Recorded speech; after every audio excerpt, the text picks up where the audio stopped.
እንኳን በሰላም መጣ። እንኳን በሰላም ቆያችሁ የዚህ ቻናል ቤተሰቦች።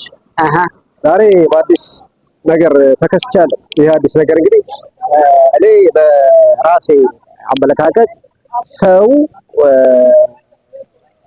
ተጭኖ ማንም ጭኖት የሚጓዝ አጋሰስ መሆን የለበትም ብዬ አምናለሁ። መመርመር፣ ማሰብ፣ መመርመር፣ መመራመር፣ የሚበጀውን መያዝ የሁላችንም ጤናማ ጭንቅላት ያለው ሰው ተግባር መሆን አለበት ብያለሁ። ዛሬ የተከሰትኩት እንግዲህ እስኪ መጽሐፍቶቻ የእምነት መጽሐፍቶቻችን እንዳሳቸው እኔ ሳነብ በሁለት አይኔ ብቻ ላይ በሶስት አይኔ ያለው የእምነት መጽሐፍቶቻችን መጽሐፍ ቅዱስን ነው እንዳሰውና መጽሐፍ ቅዱስ ሁለት ነገር ታዝቤያለሁ በመጽሐፍ ቅዱስ ውስጥ። አንደኛ መጽሐፍ ቅዱስ ውስጥ አይሁዶች ጽፈው የሰጡን መጽሐፍ ቅዱስ ውስጥ ያለው እግዚአብሔር እኔ በሱ ላይ ጥያቄ አለኝ። በመጽሐፍ ቅዱስ አዎ በሱ ብቻ ነው ወይም በቁርአን ጭምር? አንደኛ ኮንትራዲክሽንም አለው መጽሐፍ ቅዱስ ኮንትራዲክሽን አለው። እሺ ቁርአን ላይስ? አሁን ለዛሬ ቁርአንም ራሱን የቻለ ዲስክሪፓንሲና እዛ ላይ ያለውን ጋር የራሱ ችግር ያለበት ነው። ለዛሬ የተዘጋጀሁት ግን ለአድማጮች የተዘጋጀሁት መጽሐፍ ቅዱስ ላይ ሰፍሮ ያለው እግዚአብሔር የአይሁዶቹ እግዚአብሔር የክርስቲያኖቹ እግዚአብሔር ምን ይመስላል የሚል አንዳንድ ኤግዛምፕሎችን ለማሳየትና ከዛ ደግሞ መጽሐፍ ቅዱስ ውስጥ የሰፈሩ ነገሮች ከዘፍጥረት ጀምራል አንዱ ከአንዱ ጋር የሚጋጭና አንዱ እዚህ ጋር ኤክስ ይላል እዚህ ጋር ዋይ ይላል የተምታቱ ኮንትራዲክሽኖች አሉበት ብዙ ስፍራ ላይ ኦሪትም ላይ አለ አዲስ ኪዳን ላይ ማለና እሱን ላሳያችሁ ነውና መጀመሪያ እምነት ምንድነው? አንተ መጀመሪያ እኔ እምነቴ በሰው ልጅ ዩኒቨርሳል ብራዘር ማመን ነው። ዓለም አቀፍ ወንድማማችነት። ኦኬ ሃይማኖት የለም ፍቅር ነው በቃ ዝም ብለህ ኦኬ ሃይማኖት የለም። እኔ የምለው እንደ ሃይማኖት ነው። የሃይማኖት ሴክት የለኝም። ኦኬ የለም። የትኛውም ሲኖጎግ ቤተ ምኩራብ አልሄድም። በቃ አይ ፖዚሽን ግልጽ ለማድረግ ያክል አድማጮቻችን ነው። እሺ ኒውትራል ነኝ ሃይማኖት። ያ ማለት ኤቲስት ነኝ ማለት አይደለም፣ ወይንም ኢ አማኝ ነኝ ማለት አይደለም። የራሴ እግዚአብሔር አለኝ። እኔ እግዚአብሔር አይያል ያው ከእንትን እና ሰው የራሱ እግዚአብሔር ሊኖረው ይችላል እንዴ? አንድ ሰው ማንም አይከለክለኝም። እኔ የራሴን እግዚአብሔር ፈጥሬያለሁ ወይም ሰርቻለሁ ወይንም የራሴን እግዚአብሔር እኔ ያልኩት እንጂ እኮ ከዚህ በፊት ፈላስፎች ከኔ በፊት ከ17ኛው ክፍለ ዘመን ጀምሮ የራሳቸውን እግዚአብሔር የፈጠሩ ሰዎች አሉ። ሰው እንደዚህ ማለት እንችላለን፣ እንዲህ ማለት እንችላለን። መላኩ ቲቸር መላኩ በአምሳሉ ፈጣሪውን ፈጠረ ማለት እንችላለን። የራሴ ያለኝ ብለሃል እኮ የራሴ እግዚአብሔር ሲኖረኝ የኔ እግዚአብሔር ዲሞክራት ነው። የኔ እግዚአብሔር ፍጹም ነው። የኔ እግዚአብሔር ፍቅር ነው። የኔ እግዚአብሔር በገሃነም አቃጥልን ብላ ብላ ብላ። እሺ በቃ ወደዚህ ነው ወደኛ እግዚአብሔር ተመጣና እንሂድ እናወራበታለን በየማለት እና መጀመሪያ ማቀርብላቸው እንግዲህ በባይብሊካል ጋር ነው ምን ይመስላል የመጽሐፍ ቅዱስ እግዚአብሔር ምን ይመስላል እና መጽሐፍ ቅዱስ ላይ እግዚአብሔር እኔ ፍቅር ነኝ ይላል። አዎ ይላል። እኔ ፍቅር ነኝ ይላል። ኢየሱስም በአዲስ ኪዳን ላይ ዮሐንስ አንደኛው ዮሐንስ ላይ እግዚአብሔር ፍቅር ነው የሚል ቃል ተጽፏል። ፍቅር የሕጎች ሁሉ ፍጻሜ ነው። እግዚአብሔር ፍቅር ነው ይላል። አሁን ከዚህ ኮንትራዲክት የሚያደርግ ተመልከት። ይሄ ፍቅር የሆነ አምላክ ከሰዎች ምን ይፈልጋል? ሰዎች እንዲሰግዱለት ይፈልጋል። እንዲጮሁለት እንዲያመልኩት ይፈልጋል። ሪኮግኒሽን ይፈልጋል። ይሄን ካላደረክ ምን ያደርጋል? ይቀጣል። ምን አይነት ቅጣት? አይደለም እኔ እዚህ ጋር ቻሌንጅ ላድርግ። አንድ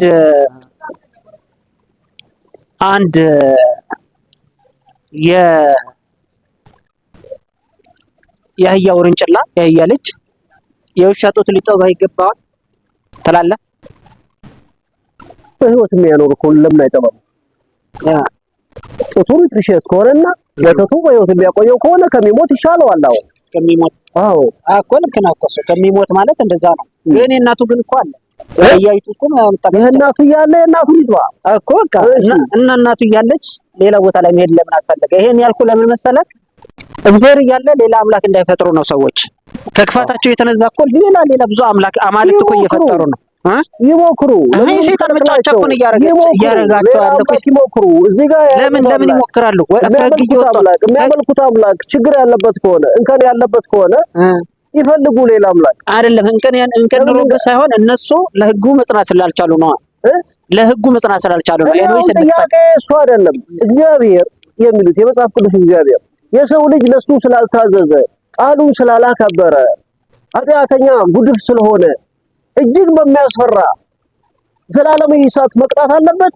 ይሄ ፌር አይደለም። እስኪ ወደ ጓደኝነት ወሰደው። አንድ ጓደኛ አንተ ያልከውን ጓደኛ ካንተ ጋር የማይስማማ ከሆነ ወይንም አንተ ያልከውን የማይቀበል ከሆነ ያንተን የማይቀበል ከሆነ ጓደኛ ዲስኦበዲየንት ቢሆን ካንተ ሐሳብ ጋር የማይሄድ ሲሆን ለአንተ የማይታዘዝ ሲሆን እሱን በሰዓት ውስጥ መቀቀል ነው ፌር ጓደኝነት የሚያሰኘው? ጓደኛዬ እኮ ነው እሱ ጓደኛዬ ነው እኮ እኔ የፈጠርኩት አይደለም። የኔ ስራ አይደለም።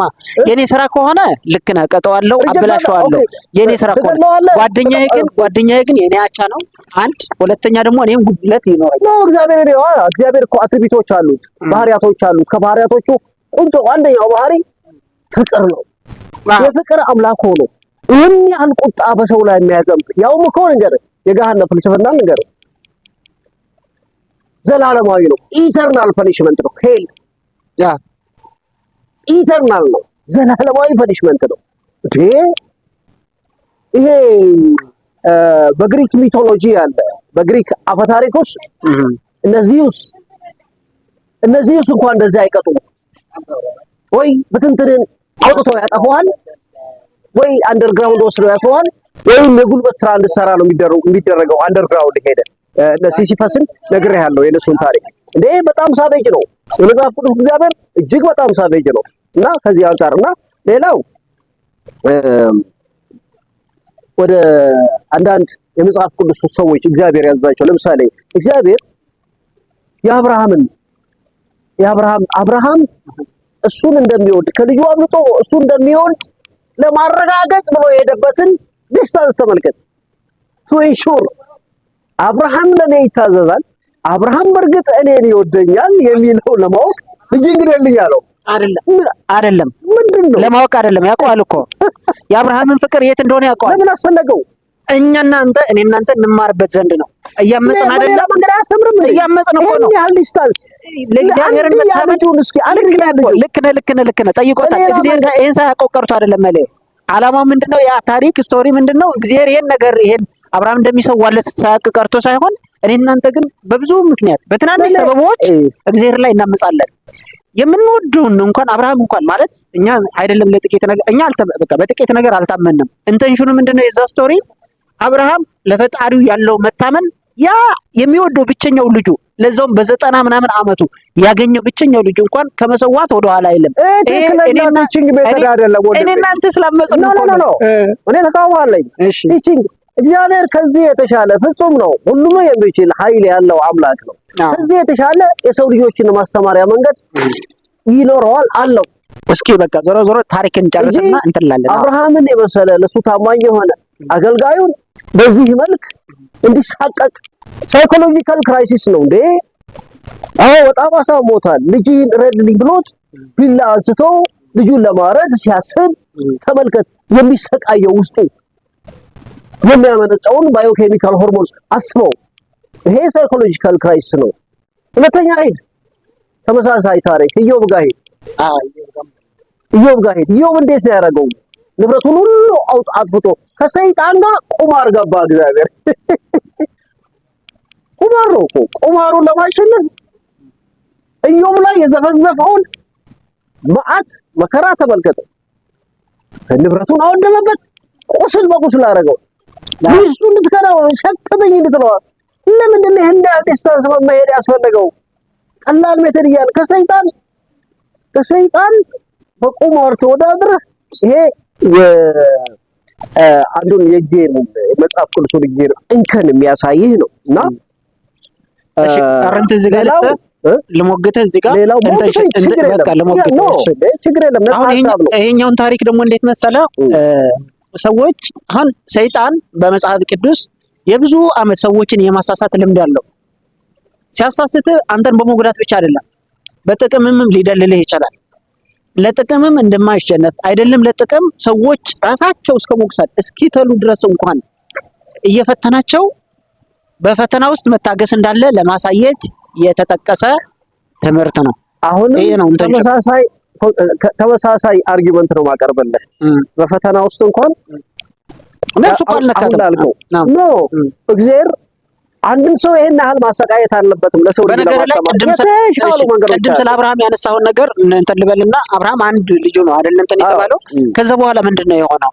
እንደ ምድር አሸዋ እና እንደ ሰማይ ከዋክብት አበዛልሃለሁ አለው። ይሄው ደግሞ በስተዋልም ደግሞ ለኔ ምን እንግለስ በአንድ ልጅ ፈትኖኝ በዛ አይነት መንገድ እኔ አልቀበለው። ሌላ ሂድ መጽሐፍ ቅዱስ ላይ እንደ ሕግ የሰፈረ ስሌቨሪ እጅግ በጣም የሚገርመኝ የባርነት ሰዎች ናቸው ባሮቹ። ባሪያ እንደ ዕቃ አንድ ባሪያ ያለው ሰው ባሪያውን ቀጥቅጦ ቁስል በቁስል አድርጎ መግረፍ ይችላል፣ መሸጥ ይችላል። እንዲያውም ከውጭ የመጡ ባሮች ከሆኑ ፎሬን ስሌቭስ ከሆኑ እንደ እስከ ዘላለሙ ለልጆቹ ሊያወርሳቸዋል። ዘጸአት ላይ ያለው ነው አውቀዋለሁ። ይሄንን ዘጸአት ላይ ያለው ነው እሱ መሰለኝ። የስሌቨሪ ሕግ አለው፣ ሬጉሌሽን አለው የስሌቭ። እሱም እንደዛ አይደለም። እግዚአብሔር እንደዚህ አላዘዘም። ይሄም የእግዚአብሔር አይደለም። እግዚአብሔር አይደለም። ይሄ የእስራኤላዊ አልገባኝ አለ ዘጸአት ላይ አለ እኮ። ይሄ እስራኤላውያን ሲተዳደሩበት የነበረ ሕግ ነው እንጂ እግዚአብሔር ዓለምን እንዲተዳደር ከሰጣቸው ሕግጋት ምንድናቸው? ስንት ናቸው ካልከኝ የመጀመሪያው 10 እኛ የምትሉን እንግዲህ መጽሐፍ ቅዱስን የጻፉት በመንፈስ ቅዱስ ተመርተው ሰዎች ናቸው። እግዚአብሔር ወርዶ አልጻፈም ወይም እንደ ቁርአን ከሰማይ አልተወረወረም አይደለም እንዴ? ሰዎች በመንፈስ ቅዱስ ተመርተው የጻፉት ከሆነ ትክክለኛ አድርገን መቀበል የዘጸአቱን ምዕራፍና ቁጥር እስኪ ስሌቨሪ ሂድና አንብብ። እጅግ ሰጣጭ ታሪክ አለው። እሺ የዘጸአቷን እንትን ቁጥሯን ስንት ነበረች? ስንት ላይ ነበር ያለው? የትኛው የዘጸአት አሁን ያልከው የጠቀስከው ታስታውሳለህ? ምዕራፍና ቁጥሩ እነግርሃለሁ፣ ችግር የለውም። የስሌቨሪው ዘጸአት አጠቃላይ ሂድና አንብበው እዛ ላይ ዘጸአት 3 ላይ ምናምን ኤክሶዶስ የሚባለው ነው። እሺ ባይብል ውስጥ አንዱ ትልቁ የእግዚአብሔርን እንከን የሚገልጸው እንግዲህ በእግዚአብሔር ተመርተው የጻፉ ሰዎች ናቸው። መንፈስ ቅዱስ መርቷቸው ነው የጻፉት። ሲጽፉ ስሌቨሪ ራይት ነው፣ ባርነት ራይት ነው። ሰውን በባሪያ እንደ ባሪያ አድርጎ መግዛት ራይት ነው። ራይት መሆኑ ብቻ አይደለም፣ ሬጉሌሽን አውጥተውለታል፣ ሕግ አውጥተውለታል። ለልጆቻቸው ያወርሷቸዋል እና ይሄ ነው አንዱ እና ጦሮሽ ማለ አሁን እዚህ ጋር የምሞግት ምንድነው መጽሐፍ ቅዱስን ሚስኮንሴፕት እንዳታረገው በሚል ነው ወይ ምንድነው ሚስኮት እንዳታረገው በስህተት እንት እንዳትለው ለማለት ያክል ነው። ሰው ሁለት አይነት ህግጋት አሉ በአስተምሮ መሰረት። አንደኛ እስራኤላውያን ሲተዳደሩበት እስራኤላውያን ብቻ እዛ ያሉ እስራኤላውያን ሲተዳደሩበት የነበረ ነባር ህግ አለ። ሁለተኛው ደግሞ እግዚአብሔር ለሙሴ የሰጠው 10ቱ ትእዛዛት የሚሉ አሉ። 10ቱ ትእዛዛት የእግዚአብሔርን ህግጋት ናቸው እነዚህ። በየትኛውም በታ እንደውም ዩኒቨርሳል ናቸው እነዚህ ህግጋት። ለምሳሌ አትግደል ነው በቃ እኔ መጽሐፍ ቅዱስን ነው ማለት መጽሐፍ ቅዱስ ብላችሁ ቀድሳችሁት መጽሐፉን አስፈራራ ምንድነው ያላችሁን ስለ መጽሐፍ ቅዱስ የሃይማኖት ሰዎች መጽሐፍ ቅዱስን ሰው ነው የጻፈው። ሰው ቢጽፈው በመንፈስ ቅዱስ የተመራ ነው። እርግጠኛ ነኝ እዛ ላይ የሰፈረው ሁሉ ያሰፈሩት ሰዎች በስፕሪት ነው፣ በእግዚአብሔር ስፕሪት ነው፣ በሰይጣን ስፕሪት አይደለም። ስለዚህ ስለ ባርነት ሰፍረዋል። አይሁዶች መተዳደሪያ ይሁን አይ ዶንት ኬር፣ የአይሁዶች መተዳደሪያ ይሁን ምን ይሁን ግን የአይሁዶች መተዳደሪያ ቢሆን በመንፈስ ቅዱስ እየተመሩ ነው። እግዚአብሔር እየመራቸው ነው የባርነትን ህግ ያወጡት፣ የሰው ልጅ እንደ ባሪያ እንዲገዛ ያደረጉት። እኔ ይሄ ነው የሚገባኝ።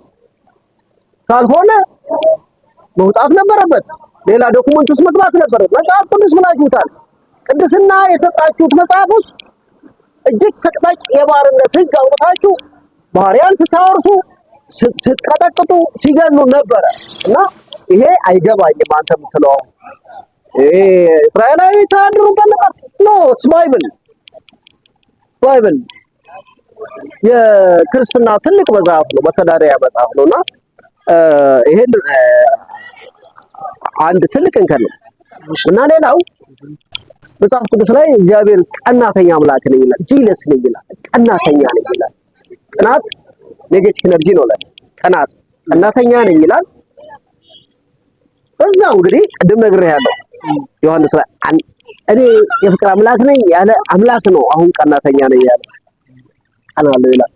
ሲቀናት ወደ ሌላ ከሄድ ቅናቱ ሪቬንጁ ደግሞ እጅግ ሰቅጣጭ ሪቬንጅ ነው። ለምሳሌ ኖህን አስበው።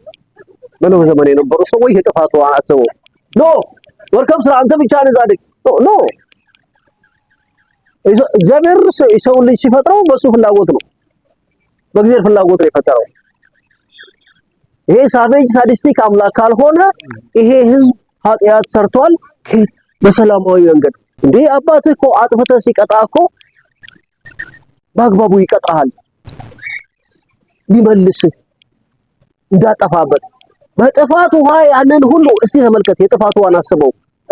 ራሱ ኮንትሮቨርሲ ኮንትራዲክሽን አለበት። የጥፋት ውሃ ኖህ ስንት እንስሶችን አስገባ የሚለው ዲስክሪፓንሲ አለው። እሱም በኋላ እንመጣበታለን። ግን ኖህ ቤተሰቦቹን ሲያስገባ እንስሳ ሲያስገባ ቀሪ ሰው ምድራቸው ትልልቅ ሰዎች አሉ፣ ወንድም ሴትም ህፃናት አሉ። አብረው በጥፋት ውሃ የጠፉ ህፃናት አሉ። ምን አደረጉ ህፃናቶች? ተመልከት። ዛሬ እስራኤል ላይ ብትሄድ ፍልስጤም ላይ እስራኤል መኪና ሚኒባስ የሚያካክል ቦምብ እየጣለች የምትቀጫቸው ህፃናቶች በምንም አይነት በኃጢአት ውስጥ የሌሉ ህፃናቶች ናቸው። ሆዳቸው የሚተረተር አጥንታቸው የሚሰበር ተመልከት። ይሄን ባይብል ጽፈው የሰጡ ሰዎች ናቸው። አሁንም ይሄን ተግባር ያውም ከመጽሐፍ እያጣቀሱ የጌዲዮን መጽሐፍ ቅዱስ ያለ አይሁድ ታሪክ ነው። የጌዲዮን ዘመቻ እያለ የአማሌክ ዘመቻ እያለ ተመልከትና ይሄ አምላክ ይሄ ስላልተመለከ እሱን ኢግኖር ስላደረጉት ይሄን ያህል በጥፋት ውሃ የሰው ልጅ ለህፃናት እንኳን ምህረት ሳያደርግ ይሄን ያህል ሳቤጅ መሆን ይሄን ጊዜ ፌር ነው ብዬ በፍጹም አላመልክም። ሰታለ ሌላው ለምሳሌ ይሄን ቢያደርግ ለምሳሌ አንድ ተማሪ አንተ መምህር ብትሆን እና አንድ ተማሪ ይረበሸ ያንን ተማሪ ጆሮው እስኪቀላ ወይ ጆሮው እስኪደለቁ በጥፊ ብትመታው ህግ ይለቃል? በዚህ ሰዓት ህግ ይለቃል? አንተ መምህር ነህ አለ ህግ ይለቃል? አይለቀኝም። እኔ የመቅጣት ህግ የለኝም። እኔ የመቅጣት መብት ግዴታ የለኝም። ማነው ኃላፊነት አይደለም፣ የኔ ስራ አይደለም። የመቅጣት የሚቀጣ ካሳካል ይሄን ቢያደርግ እኮ የሚቀጣውን የራሱ የሆነ ቀጭ የሆነ አካል ነው። አንተም ተቀጭ ነህ። እኔ እቀጣለሁ እኮ ስቀጣ ከክላስ አውጥቼ ውጪ ላንበረክከው እችላለሁ። ምክንያቱም ማድረግ የምትችለው እሱ ስለሆነ እንደ መምህር ማድረግ የምትችለው ወይ የተፈቀደልህ እሱ ስለሆነ እኮ ማስተካከልም ትክክለኛው የአካል ጉዳት ማድረስ የለብኝም። ልጅን ቀጥቼ አይደለም። በዚህ ዘመን በድሮም ዘመን ስህተት ነበር። የድሮ ዘመን እንቀጣ ነበር፣ በጥፊ እንመታ ነበር። እኛን ለማስተካከል ነው አላማው። በመሰረቱ ግን ትክክል አልነበረም። ጆሮውን በጥፊ መታ እንደዚህ የጆሮውን መስማት ችሎታ ሊቀንሰው ይችላል ቢያንስ። እግዚአብሔርን ተመልከተው። ለህፃን እንኳን ሳይራራ በጥፋት ውሃ ያንን ሁሉ ህዝብ ፈይተዋል። ምን አድርገው ነው ህፃናቶች?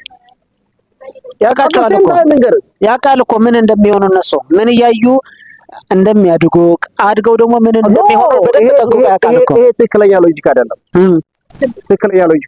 እሺ ያን የሚያከውንማ ሂትለር ያንን ሁሉ ጥፋት ሲያጠፋ ዝም ባላለው ነበር። ተመሳሳይ ታሪክ ነው። ልጆች አባትና እናት ባጠፋው ጥፋት ልጅን የሚቀጣበት ትሬንድ አለው መጽሐፍ ቅዱስ ላይ። go and read አላ ኃጢአት ይነሪ ታደርጋለህ። እናት አባት በሰሩት ኃጢአት እኔንም ነው የምቀጣው። ኃጢአት ይወርሳል። ይሄ እግዚአብሔር ስተተኛ እግዚአብሔር ሌላ ሊድል ተመሳሳይ ታሪክ ኢያሱን አንብበው መጽሐፍ ቅዱስ ውስጥ ኢያሱን ሄዳ አንብበው። እስራኤሎች ናቸው። ይሄ እግዚአብሔር ትራይባል እግዚአብሔር ነው። ባይዘው መጽሐፍ ቅዱስ ውስጥ ያለ እግዚአብሔር ትራይባል እግዚአብሔር ነው።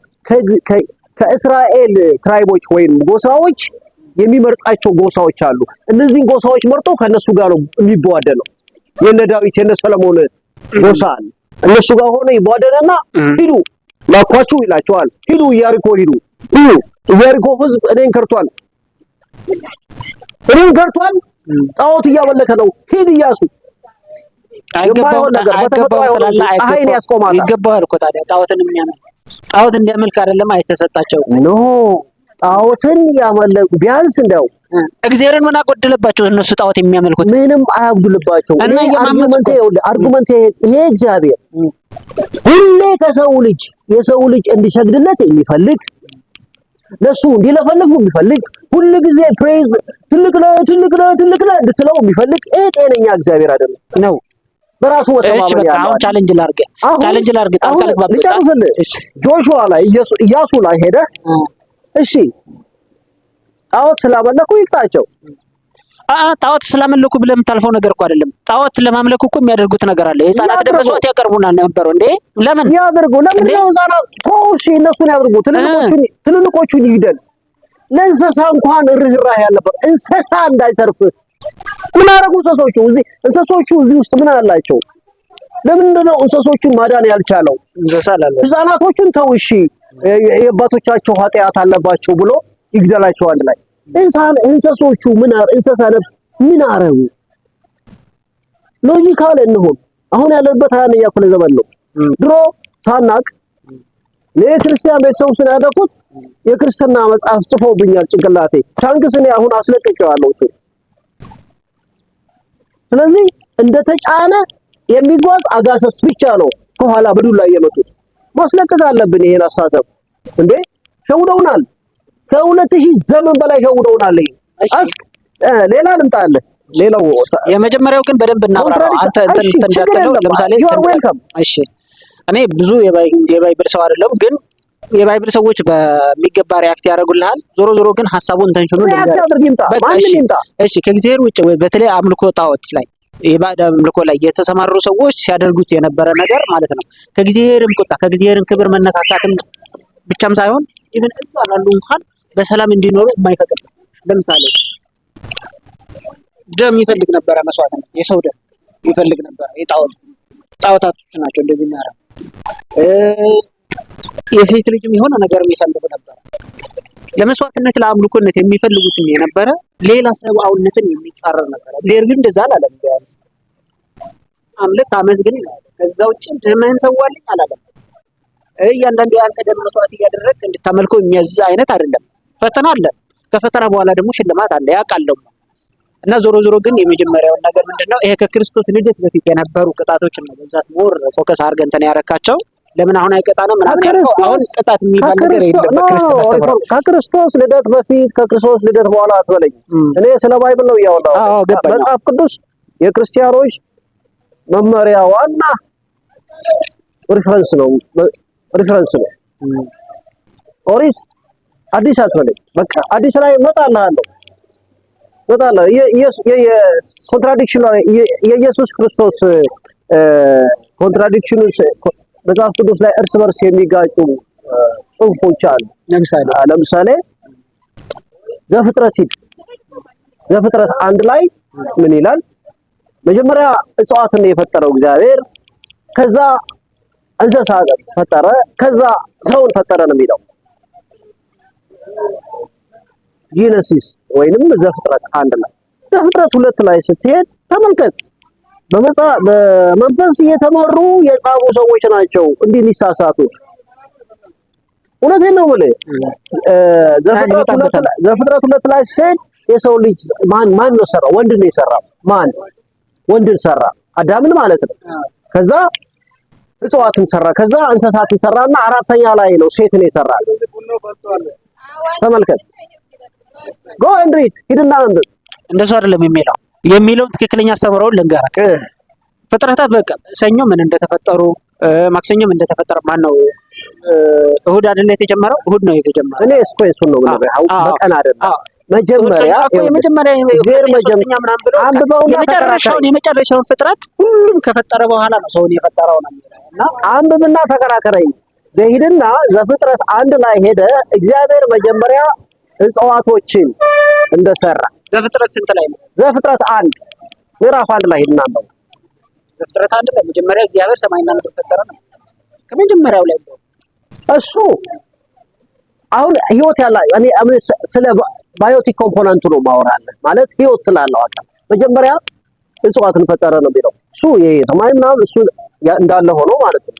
ከዛ አኒማሎች እንስሶችን ሰራ፣ ከዛ የሰው ልጅን ሰራ ነው የሚለው። የመጨረሻ የሰው ልጅ ሰራ ነው። የሰው ልጅ ሲባል ሴትና ወንድ አድርጎ whatever። ሁለተኛው ስትሄድ ዘፍጥረት 2 ላይ ስትሄድ መጀመሪያ የሰራው ወንድን ነው። ወንድን ሰራ፣ ከዛ እጽዋትን ሰራ፣ ከዛ እንስሳትን ሰራና ሔዋንን በአራተኛ ደረጃ ነው የሰራት ወንድ ነው። አይደለም እንደሱ አይደለም። ሪፈር ማድረግ እንችላለን ይሄን ወይም ጥቅሱን እዚህ ጋር እንትና ይሄን ሪፈር አድርግ። መጽሐፍ ቅዱስ የሚያነበቡ ሰዎች ሂድና ሪፈር አድርገህ ጠይቀኝ። ይሄ ስላየሁት ነው። ሁለተኛ ስቴት የኖህ የፍሉድ ስቶሪ ነው የሚባለው የጥፋት ውሃ ታሪክ ላይ ስትሄድ አሁንም ዘፍጥረት ላይ ነው ያለው። ዘፍጥረት 6 ላይ እግዚአብሔር ማነው ኖህ ከእያንዳንዱ እንስሳ ሁለት ወሰደ ነው የሚለው። አስገባ ወደ መርከቡ የሱ ቤተሰቦችና ከእያንዳንዱ እንስሳ ሁለት ይላል። የት ላይ? ዘፍጥረት 6 ላይ። ዘፍጥረት 6 ላይ ስትሄድ ዘፍጥረት 7 ላይ ዝቅ ብለህ የተቀደሱና እርኩስ እንስሳት የሚላቸው አሉ። አይ ዶንት ኖ እርክስናውና ቅድስናው በምን እንደሆነ አላውቅም። የተቀደሱና እርኩስ ከተቀደሱ እንስሶች 7 ጥንድ ወሰደ። 7 pairs of every clean animal። ከእያንዳንዱ ቅዱስ እንስሳ 7 ጥንድ ወሰደ ይላል። ከእያንዳንዱ እርኩስ እንስሳ አንዳንድ ጥንድ ወሰደ። የትኛው መጽሐፍ ቅዱስ ነው የምታነበው? እኔ የኛው መጽሐፍ ቅዱስ ላይ አላውቀውም። አታውቀውም? የለም አላውቀውም። ሌላ ጉዳይ ነው። ሂዱና ሰምቼውም በጭራሽ የለም። አድማጮች ሲጀመር እንስሳ ቅዱስና ርኩስ ተብሎ የሚለይ እንስሳ የለም። የራስህ መጽሐፍ ቅዱስ ጽፌ አይደለም ቅዱስና ርኩስ ተብሎ በመጽሐፍ ቅዱስ የተለየ እንስሳ የለም። አለ ጥንድ ነው የሚለው። እንደውም እኔ ጥንድ እንዳለ 7 ላይ ሄደህ አንብብ። እሺ እንስሳ ብሎ ገልጿቸዋል። መልካም እና ይሄ በትራዲሽን እንኳን አልፏል። ለምሳሌ በግ የክርስቶስ ተከታዮች እንደሚባሉ በጎች ናቸው። የሰይጣን ተከታዮች ፍየሎች አይደል? ምሳሌ ነው። ምሳሌ ነው። ምንድነው ምሳሌ ማለት ነው? ምሳሌ ነው እንዴ? ምንድነው ፍየል ለሰይጣን መሰጣት? እግዚአብሔር የፈጠራቸው ሁለቱ ነው። ከኔቸሯ ነው። አዎ ገባኝ። ይሄ ምሳሌ ነው። ነቸሯ ነው። ምንድነው? ይኸውልህ የራስህን ባህሪ ለእንስሶች ይሰጣል። ይሄ ነው ትልቁ ችግር። እንዴ ተፈጥሮ ፈጠራት። በቃ ብልቷ ቢታይ የበግ ብልት ስለማይ ምን አይነት መሀይምነት እንደሆነ አይገባኝም። ይቅርታ አድርጉልኝና ምሳሌ ነው እኮ እሱ ምሳሌ ነው። እሺ ነው መሆን የለበት። አንትሮፖ ምንድነው? ሰው ልጅ የራሱን ባህሪ የራሱ አሳሰብ እንስሶች ላይ ይቀባል። አንዱን ቅዱስ አንዱን ርኩስ ያደርጋል። ኖ ባይብል ላይ ይሄ አለ ነው። በጉ ቅዱስ ነው፣ ፍየሏን ርኩስ ነች አይደለም የተባለው። ምሳሌ ነው የተሰጠ። ሚስ ኮንሴፕት እያደረገ ይኸውልህ አሁን መጽሐፍ ቅዱስ ላይ ሄደ ዘፍጥረት 7 ላይ ስታነብ ለኖህ ትእዛዝ ተላልፏል። ከእያንዳንዱ ቅዱስ እንስሳ 7 ጥንድ ይዘህ ግባ፣ ከእያንዳንዱ ርኩስ እንስሳ አንዳንድ ጥንድ አስገባ ብሎታል። ቼክ ሁለተኛ ለይደለ አሁንም 10ቱ ትእዛዛት ላይ መቼም በሃይማኖት 10ቱ ትእዛዛት ሲነገርህ ነበር። ታስታውሳቸዋለህ? አዎ በደንብ። እስቲ ልዩነት አይተሃል መጽሐፍ ቅዱስ ላይ 10ቱ ትእዛዛት? የመጀመሪያው ትእዛዝ በቅርብ ነው ያየሁት። እሺ 10ቱ ትእዛዛት ላይ እሺ ምን ልዩነት አየህ? የመጀመሪያ 10ቱ አሁንም ሄደህ አንብብ እኮ ኤክሶደስን ታውቀዋለህ? ዘጸአት ፍልሰቱ ኤክሶደስ የሚባለው ፍልሰት እዛ ላይ ኤክሶደስ 2 ላይ ሄደህ አንብብ። ኤክሶደስ 5 ላይ ሄደህ አንብብ። ዘጸአት 5 ዘጸአት እንመጣለን። እሱም ኮንትራዲክሽን ተነግረኛለህ። አይ ዘጸአት 10ቱ ትእዛዛት ነው ያልኩት። 10ቱ ትእዛዛት ላይ ነው ያልኩት። 10ቱ ትእዛዛት እሺ ዲስክሪፓንሲ እንደና ኦን የሆነ ጽሁፍ ሁሉ ታገኛለህ አንተ የማይገባህ ጽሁፍ ሁሉ ታገኛለህ። 10 ትእዛዛት እኮ 10 ናቸው። 10ቱ ትእዛዛት 10ቱ ናቸው። 10 ይሄ ኮንቴክስታቸው ልዩነት ነው የምነግርህ። እሺ ለምሳሌ ኤክሶደስ 20 ላይ 2 ነው ያልኩህ፣ ይስተካከል። ኤክሶደስ 20 ላይ የተጻፈው እና ዲዩትሮኖሚ 5 ላይ የተጻፈው ፕላስ ኤክሶደስ 34 ላይ የተጻፈው ሂድና ልዩነቱን አንብበው። ምን ይላል? እስኪ አንተ ልዩነት መስለኝ ለኛ የተላለፈልን ኤክሶደስ 34 ላይ ያለው ነው። አንተ ብታውቀው 10 ትእዛዛት 10 ትእዛዛት አራቱ ትእዛዞች ጭራሽ እግዚአብሔር ከሰው ልጅ ክብርና ልዕልና እንዲሰጠው እንዲሰግለት ከእግዚአብሔር በሌላ ታምልክ እግዚአብሔር እንደራሱ ለምን ታመልካለህ? እንዴ ለምን ታመልካለህ አንተ? ምን አጎደለ? የራሱን ፓወር ለማጠናከር የጻፈው ህግ ነው። አራቱ ህግ የሰው ልጅ የሰው ልጅ በሰላም መኖር የሱ ሰከንደሪ ፍላጎቱ ነው። ፕራይመሪ ፍላጎቱ የሱ ልዕልና ነው። የሰው ልጅ እኮ እዚህ አይደለም ሊኖር የሚገባው ምድር ላይ እኮ አይደለም ገነት ላይ እኮ እንዲኖር ይኖራል። እቺ የሽግግር ነች፣ መሰላል ነች፣ ጊዜያዊ ነች። ቢሆንም በሰላም መኖር አለበት። በሰላም መኖር አለበት። ስለሰው አሁን 10ቱ ትእዛዛት ላይ ለሙሴ የሰጠው 10ቱ ትእዛዛት ላይ ስለ ስሌቨሪ ስለ ማህበራዊ ሰው በእርስ በርስ አብሮ እንዲኖር በደንብ እንዲቴል የወጣ ህግ የለም። ስለ ባርነት ቢወጣ ኖሮ እንደ ባርነት እንደ ህጎች ነው። እሱ 10 ትእዛዛት ላይ የለም። እሱ 10 ትእዛዛት የለም እኮ 10 ትእዛዛት 10 ትእዛዛት ላይ እኮ ያልኩ ነው ሊኖር ይገባል ያልኩ ነው። ራሱን 10ቴን ከሚያደርግ ይሄን ነበረ የሰው ልጅ በባርነት እስቲ ባርነት ምን ያህል ጥፋት አጠፋ ምድራችን ላይ ባርነት እንደ ህግ ሆኖ ነገስታት ባሮቹን እንደ ዕቃ እየሸጠ እየለወጠ ከአፍሪካ ከየት እያጋዘ ምን ያህል ሳበጅ ስቲል የባርነት ጥቁር ጠባሳ በተለይ ጥቁር በሚባሉ ማህበረሰቦች ላይ ምን ያህል ክራይሲስ ነው ያደረሰው? ባይብል ኢንከሬጅ ስለሚያደርገው ነው። ህግም አውጥቶለታል። እሺ እንቀጥል ወደ ቀጣይ ጉዳያችን። እሺ ሌላ ስለ ኢየሱስ ክርስቶስ ትንሣኤ ሂድና ዲስክሪፓንሲ ወይንም ይሄ እርስ በርስ ኮንትራዲክት የሚያደርገውን ነው። እሺ ምን የሚል አራቱ ወንጌላውያን ማቴዎስ፣ ማርቆስ፣ ሉቃስና ዮሐንስ አራቱም የጻፉት ሪዘረክሽን የሚባለው ወይ ትንሣኤ ይለያያል። ለምን ይለያያል? ይለያያል። አይለያይም። እንዴት ብለው እንግዲህ ማየት ማመን ነው አይደል? ይሄን ያገባና አብሮና እንዴት ነው አንተ ይለያያል? ለምሳሌ ማቴዎስ ላይ መጀመሪያ መልአክ መጥቶ ነው የተጫነውን ድንጋይ ያንፏቀቀው ይላል። አይልም አይልም ይዋጅ ነው አይደለም አይልም። ይላል መልአክ ክርስቶስ አገልጋይ ነው። እንዴት እሱ ያደርግለታል? አቅማቶት ነው ክርስቶስ ሲጭ መቃብሩን እንትን ለመግባት አይልም። እንደዛ አይልም። የተጻፈው ነው እኔም ብለህ አልተጻፈም። እርግጠኛ ነኝ። ይሄ ቼክ አድርገህ ንገረኝ። ቼክ አድርገህ ንገረኝ። ሁለተኛ ማርቆስ ምን ይላል? ኦልሬዲ ሰው ሲደርስ እዛ ቤቷ ሲደርስ የለም እኮ ድንጋዩ ተንቧቆ ኦልሬዲ ገለል ብሏል ይላል። ተከፍቶ ተመልከት፣ ክፍት አገኘችው ነው። ሴቷ ነጫ ክርስቶስ እንኳን አይደለም ድንጋዩ ኦልሬዲ ተንቧቆ ነው የደረሰችው። በቃ የለም እንደሄደ ክፍት ሆኖ ነው ያገኘችው። ይሄ ግን አይደለም ማቴዎስ ላይ ድንጋዩን መልአክ ሲያንቧቅቀው አይታለች ሴቷ። ሄድና ሼከር መልአኩን ሲከፍትለት ድንጋዩን ሲያንቧቅቀው ከላይ የተጫነውን ድንጋይ ነው ማለት ሄድና ሼከር የተጻፈው ነው ነው ማነበብ ሉቃስ ላይ ከዛ ሲወጣ አየችው። ክርስቶስን ሲወጣ አየችው። ተከፍቶ መቃብሩ ራሱ ሉቃስ ላይ መቃብሩ ስትደርስ መቃብሩ ተከፍሎ ነበር። ሁለት እንደ ፀሐይ የሚያበሩ ሰዎች አየች ይላል። መላእክት ናቸው። እሺ ሉቃስ ይሄን ያለው ስለሌላ ዝባዝንቴ አላወራም። እሺ ድንጋዩን ማነፍናና አራተኛ ዮሐንስ ላይ ስትሄድ መግደላዊት ማርያምን ነው የሚያመጣት። በኔም ነው። ሌሎቹ አንድ ሴት ነች። መግደላዊት ማርያም ነች። እዚህ ጋር ሜሪ መግደላዊት ትባል እና በነገር ላይ የመጀመሪያውን ቅድም ያልከውን ነገር ክርስቶስ አንተ አሁን እንደምናስበው ለመውጣት በር መክፈት አይጠበቅበትም። መቃብሩ እንትኑን መክፈት አይጠበቅበትም። የተጻፈውን ነው ማወራለን እኮ መጽሐፍ ቅዱስ ሲጻፍ ነው ሰዎች ሲጽፉ በመንፈስ እየተመሩ ከሆነ ይሄ መንፈስ የማይሳሳት ከሆነ ምንድነው ዝባዝንኬ? አንድ መጽሐፍ ስትጽፍ ዝባዝንኬ አይደለም። አሁን ከፈለገ በአንተ እንዲህ ሾልኮ ያልፋል ሳትዘጋ ማለት ነው። እኔ እሱ አትሪቢዩቱን ነው የምትነግረኝ።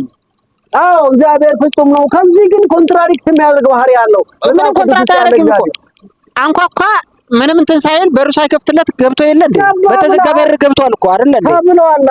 እሺ እነዚህ ሰዎች ናቸው የጻፉት እኮ ገባኛ። የሚጽፉት ሰዎች ሰክረው ነው የጻፉት። እንዲነሳ አይደለም እኮ ታዲያ ይሄ ክርስቶስን እንዲነሳ እርዳታ እየሰጠው እኮ አይደለም መልአኩ። ይሄኛውን ለማሳየት ሊሆን ይችላል ሜቢ አይደለም። ለማሳየት ቢሆን ማንነቱን በቃ እዛ ውስጥ ላይ እንደዚህ ተበርቶ አይደል የጻፉት? ለምን ተሳሳቱ? ምንም አልተሳሳቱም እኮ ተሳሳቱ። ይሄው ምንም በጭራሽ አልተሳሳቱም። መክፈታቸውና አንተም ስህተት መስሎ የታየው መክፈታቸውና ስህተት መስሎ የታየው ዮሐንስም፣ ማቴዎስም፣ ሉቃስም፣ ጆንም በመንፈስ ተመርተው የሚጽፉ ከሆነ አንድ አይነት ነገር መጻፍ አለባቸው እኮ። አንድ አይነት ነገር እኮ የተለያየ መንፈስ ነው ያለባቸው ማለት። እሺ ምን አይነት ነው ልዩነቱ? አሁን አንተ ልዩነቱ አሁን የነገርኩህ ነው። አንደኛው ተዘግቷል ይላል ነው። በቃ ሂድና አንብበው። እሺ ምን ይላል? ንገረኝ አንተ። አሁን እኮ ገለጽኩልህ፣ መድገም አያስፈልግም። እሺ ሪአክት ስለ ትንሣኤ ማቴዎስ ምን አለ? ሉቃስ ምን አለ? ዮሐንስ ምን አለ?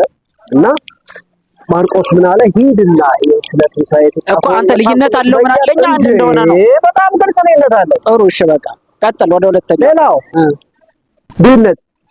ድህነት ስልህ መዳን ድህነት ነው የሚባለው። አዎ ጳውሎስ በሮማን 3:28 ላይ ጻፈውና ጃምስ በ2:24 ላይ ጻፈው። ምን ይላል? ለምሳሌ ጳውሎስ እምነት ብቻ በቂ ነው ይላል።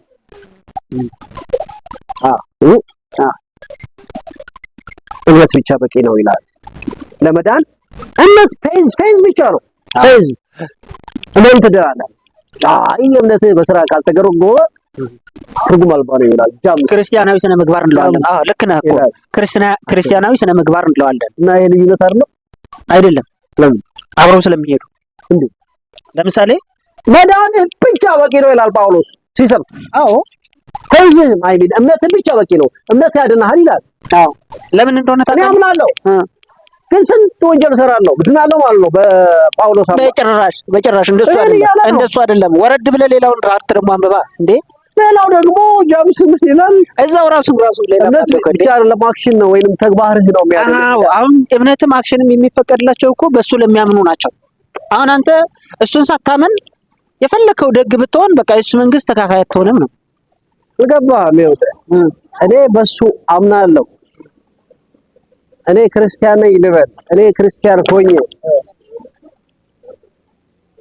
እምነቴ ብቻ ፌዝ አለ አይደል? ፌዝ ምንድን ነው? ስትቀበል ምን ነው? ትጠመቃለህ፣ ትሰበካለህ፣ እግዚአብሔር እንዲህ ነው ብላ ብላ ይነገርሃል። አማኝ ሆኛለሁ ወይ መስቀል አንጠለጥላለሁ፣ አማኝ ነኝ ድኛለሁ ማለት ነው። በጳውሎስ አነጋገር ድኛለሁ። ይሄ ግን ኮንትራዲክት ያደርጋል። ጃምስ ላይ ስትሄድ ኖ እምነት ብቻ አይደለም አክሽን ድርጊት ይላል አብሮ መገለጽ አለበት። እምነት በተግባር መገለጽ አለበት ይላል። ሁለቱ ዲስክሪፓንሲዎች ናቸው። እዛ ጋር በእምነት ብቻ ትድናለህ፣ እዛ ጋር የምግባር ማትገለጽ እምነት ባኖር ይችላል። እኔ ለምንድን ነው ዝባዝንኬ ሆነው መጽሐፍ ቅዱስ እና ፕሊዝ እኔ ቶታሊ ኒውትራል ትችት አይደለም፣ ግን የሰው ልጅ ዝም ብሎ እንደ ተጫነ አጋሰስ የተሸከመውን በዱላ እየተመታ መጓዝ የለበትም፣ መመርመር አለበት። እና መጽሐፍ ቅዱስ በእርግጠኝነት ሸውደውናል ነው ብለውና ብዙ ኮንትራዲክሽን አለበት መጽሐፍ ቅዱስ ላይ ያለው። እግዚአብሔር ጥያቄ የሚቀርብበት አረመኔ እግዚአብሔር ነው፣ አረመኔ ነው ለኔ። እንዲያውም ስትሄድ ባይብል ከአንዳንድ ሚቶሎጂዎች ጋር ኮፒ አድርገውም የጻፉት ይመስላል። ለምሳሌ የሜሶፖታሚያ ሚቶሎጂ አለ፣ የግሪክ ሚቶሎጂ አለ፣ እነዚህ ውስጥ ያሉበት ሚቶሎጂ አለ። ተመሳሳይ ነገር ነው እዛ ጋር የምታገኘው። ከዛ ኮፒ አድርገው ነው የጻፉት። ሸውደውናል። እሺ እና እምነታችን ማምረበር አለብን። መልካም፣ እሱ ሌላ ቀን እንመለስበታለን። አሁን ሌላ ትችት ላይ መጽሐፍ ቅዱስ የጻፉልን ሰዎች ናቸው ዛሬም የሰው ልጅን እያሰቃዩ ያሉት። ሂዱና እዩ፣ ከተማ ወደ ፍርስራሽ የቀየሩ ህፃን ሁሉ ብትንትኑን እያወጡ ያሉ እስራኤሎች ናቸው። they are the worst people in this planet። እሺ ባይብል ላይ ፎከስ እናድርግ፣ እንሄዳለን፣ እንመለሳለን። ጨርሳለን ዛሬ? አዎ ይሄ ብቻ ነው? አዎ ለዛሬ ይበቃችኋል። ሄዱና መጽሐፋችሁን መርምሩ። እሺ በቃ አሁን በጣም ብዙ ሪአክት ይኖራል፣ በእርግጠኝነት ሪአክት ይኖራል። ግን አሁን ከሚቀር ሄዶ አንብቦ አነጋግሮ ራሱን ማሰብ ነው በቃ እንጂ እኔ ሰይጣን ስለሰፈረብኝ አይደለም ይሄን የምለው። አሁን ይሄ ሰይጣን ጋኔን ሰፍሮበት ነው የሚሉት። ምንም የሰፈረብኝ ጋኔን የለም። እኔ ንጹህ ሰው ነኝ። ስለዚህ መርምሩ። አለኝ ይላል እንደሱ አለኝ እኮ ሰፍሬበት አለው እኮ አይልም። እሱ ራሱ ከሱ በላይ ካልሆነ አካል ካልተገኘ የሰው አስተሳሰብ እንደዛ ነው። መልካም አድማጮች፣ ዛሬ ከቲቸር መላኩ የነበረን ቆይታ ይሄን ይመስላል። ሀሳብ አስተያየቶቻችሁ እንደሚኖር እርግጠኛ ነኝ። በግልጽም ቅድም እንዳልነው ቲቸር መላኩንን ቻሌንጅ ማድረግ የምትፈልጉ ሰዎች ካላችሁ ይቻላል። አዲስ ከታች አለ። በይበልጥ ደግሞ ሀሳባችሁን አመሰግናለሁ። ከተሳሳትኩ ይቅርታ ጠይቃለሁ በዚህ አጋጣሚ። እንግዲህ ሙሉ ፕሊዝ ሰርች ፎር ዘ ትሩዝ ፍልስፍና ማለት እውነትን መፈለግ ነው። ሌላ ምንም እግዚአብሔር ይርዳ።